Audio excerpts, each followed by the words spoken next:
In our thought experiments so far, we've assumed that Alice and Bob already have a shared secret somehow, that they have a key that they exchanged. But let's go back to that question and consider, even in the RSA-style world, where Bob and Alice publish their keys for everyone to use, how does Alice know that she really has Bob's public key?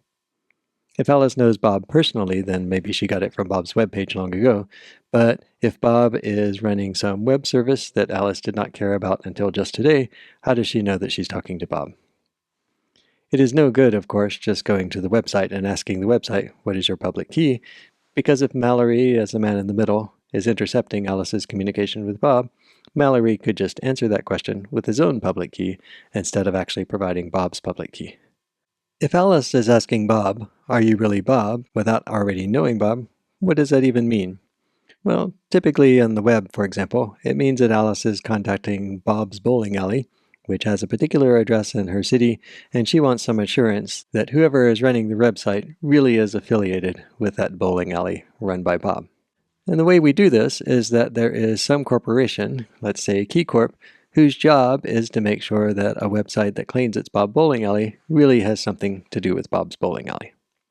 So if Alice trusts KeyCorp to do its job, KeyCorp can issue a certificate saying there is such a thing as Bob's Bowling Alley, and this is the public key that you can use to communicate with Bob.